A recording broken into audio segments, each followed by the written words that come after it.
Friends, welcome to my channel. तो हमारे channel पे पॉलिटिकल साइंस में चल रहा था मौलिक अधिकार से कुछ वर्णन और लगभग देख लिया था हमने। लास्ट बचा हुआ है अनुच्छेद 32 संवैधानिक उपचारों का अधिकार। इसमें हम देखेंगे 5 प्रकार के रीट के बारे में, ठीक है ना। और ये 5 प्रकार के रीट क्या क्या है उसके बारे में देखेंगे और डिटेल से चर्चा करेंगे। तो क्या है, तो उससे पहले ये संवैधानिक उपचारों का अधिकार हमारे मौलिक अधिकार में ही है। तो ये मौलिक अधिकार तो है ही, बल्कि मौलिक अधिकार का क्रियान्वयन मतलब कि सुचारू रूप से मौलिक अधिकार को लागू किया जाए उसके लिए एक हथियार है, कर सकते हैं। और भीमराव अंबेडकर ने इसके बारे में क्या कहा, ये संविधान का हृदय और आत्मा है ना। तो अब 5 प्रकार का रीट कौन कौन सा है। पहला रीट है वंदी प्रत्यक्षीकरण।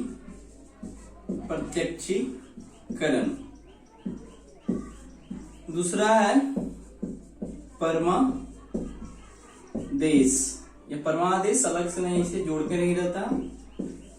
अधिकार परीक्षा।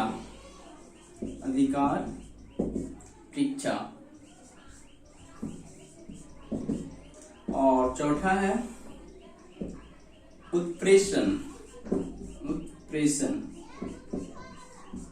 और 5वां है प्रतिषेध। और इसका इंग्लिश में भी कभी कभी देता है, इसीलिए तो दोनों ध्यान रखना है, सबको इंग्लिश में ही लिख देता है।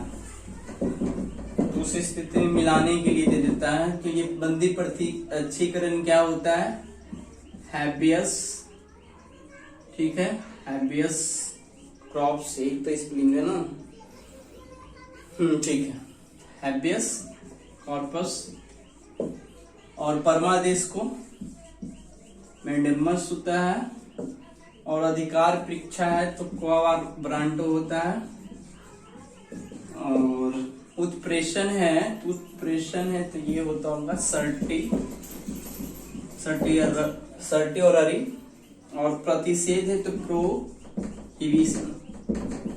ये 5 है। अब सबको एक करके देखते हैं कि बंदी प्रत्यक्षीकरण का मतलब क्या होता है, फिर परमादेश का मतलब क्या होता है, अधिकार परीक्षा का मतलब क्या होता है, और उत्प्रेषण का मतलब क्या होता है, और इधर है प्रतिषेध का मतलब क्या होता है। तो बंदी प्रत्यक्षीकरण है हिरासत से रिलेटेड, और इसका बंदी प्रत्यक्षीकरण हैबियस कॉर्पस का मतलब होता है सशरीर उपस्थित कराना, न्यायालय के सामने उपस्थित कराना।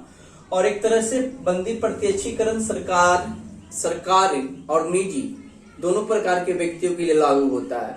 वैसे व्यक्तियों के लागू नहीं होता है कि जिसको पहले दंडित किया जा चुका हो उसको फिर उसी प्रकार से दंडित नहीं किया जाएगा, ठीक है, ऐसा कुछ है।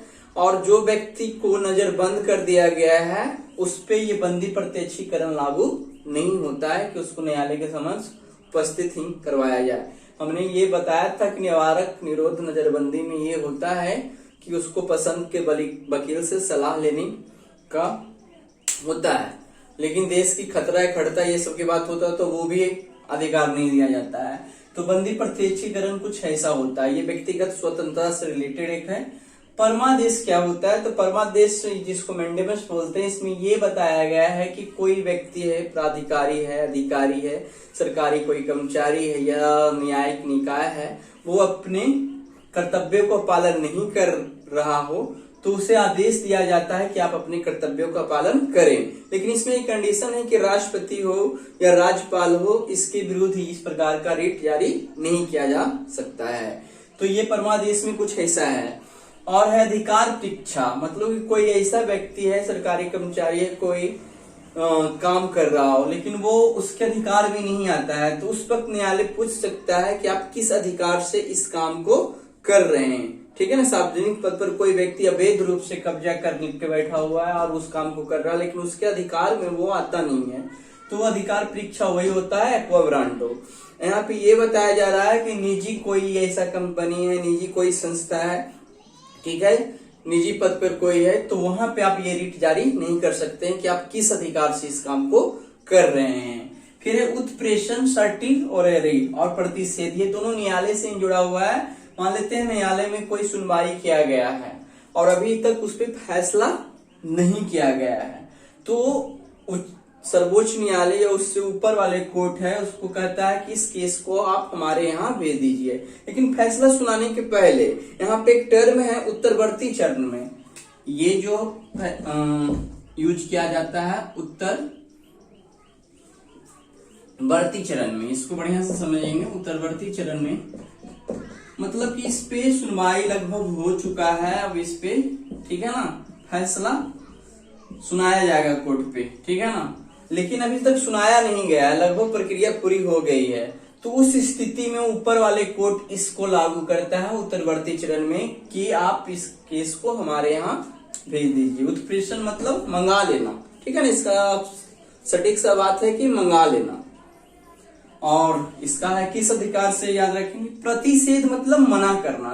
तो ये कब होता है कि कोई कोर्ट निचले अदालत में आया है लेकिन वो जो है ना उसके अधिकार क्षेत्र में नहीं पड़ता है, ठीक है ना, तो उससे ऊपर वाले कोर्ट, ठीक है, उच्चतम न्यायालय या फिर हम उससे निचली अदालत है तो उससे ऊपर वाले कोर्ट उसको मना करेगा कि ये आपके अधिकार क्षेत्र में नहीं है। और ये कब लागू किया जाता है, इस पे कोई सुनवाई ना हो, सिर्फ केस आया हो और उससे ऊपर वाले कोर्ट को खबर गया हो तो इस वहीं पे उसको मना कर दिया जाता है कि ये आपके अधिकार क्षेत्र में नहीं आता है, इस पे आप सुनवाई ना करें, रोक देता है, ठीक है। तो ये शुरुआत में ही होता है और ये लगभग ये उत्तरवर्ती चरण में लागू होता है, इसको बोल सकते हैं पूर्ववर्ती चरण में लागू होता है, ठीक है। तो ये 5 कुछ है, इसको मिटाते हैं और कुछ इससे रिलेटेड अभी थोड़ा सा और है। आज अनुच्छेद 32 का ही वर्णन करेंगे, 33, 34, 35 3 है ना, और बचा हुआ वो अगले क्लास में उसका वर्णन करेंगे।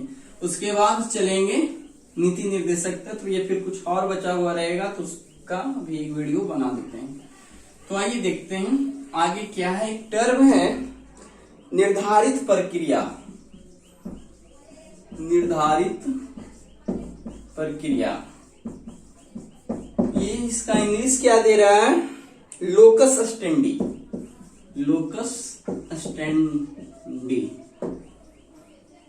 Locus standi. तो ये निर्धारित प्रक्रिया क्या होता है, तो यह उच्चतम न्यायालय की परंपरागत प्रक्रिया है। जो कैसी प्रक्रिया है, जिसे वादी प्रतिवादी न्याय की प्रक्रिया कहा जाता है, ठीक है। निर्धारित प्रक्रिया जो है ये उच्चतम न्यायालय की एक परंपरागत प्रक्रिया है जिसे वादी प्रतिवादी प्रक्रिया कहा जाता है।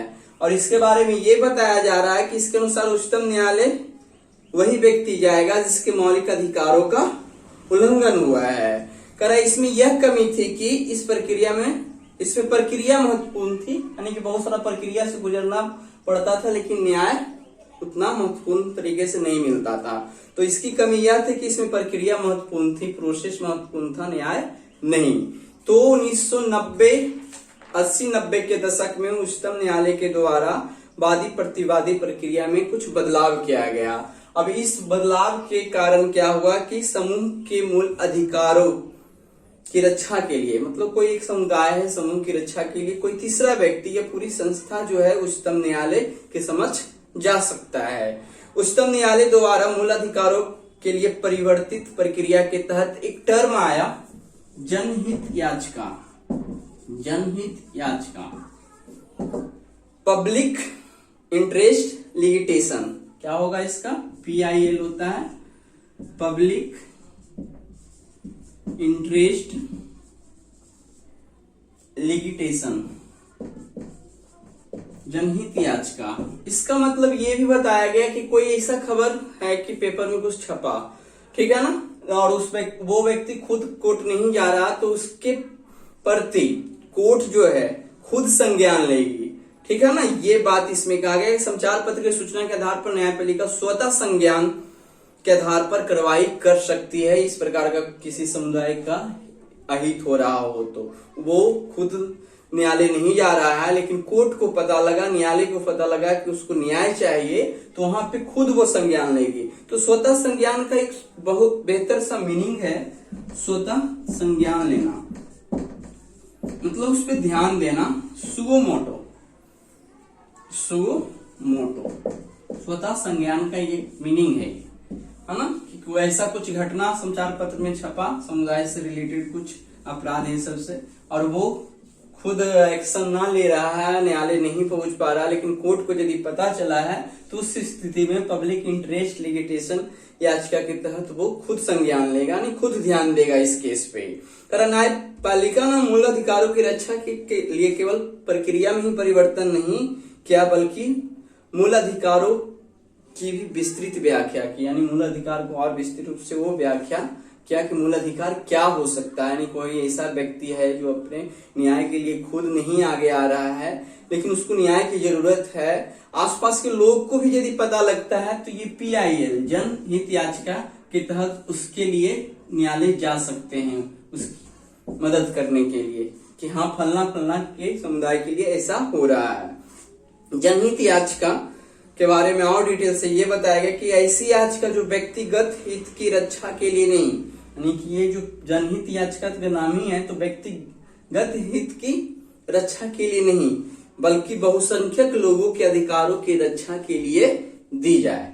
ठीक है, शुरू में तो ये हुआ, तो जनहित याचिका क्या होता है वो पता चल गया होगा। ठीक है ना, तो एक प्रकार से ये आज का हमारा क्लास खत्म हुआ। संवैधानिक उपचारों का अधिकार में 5 प्रकार के रीट पढ़े। 5 प्रकार के रीटों से हमेशा क्वेश्चन ऑब्जेक्टिव भी बनते रहता है, मिलान का भी क्वेश्चन बनते रहता है, तो ये 5 रीट पे जरूर ध्यान देना, हमेशा यहाँ से कुछ ना कुछ क्वेश्चन पूछा जाता रहा है। तो आज की वीडियो में बस इतना ही, धन्यवाद।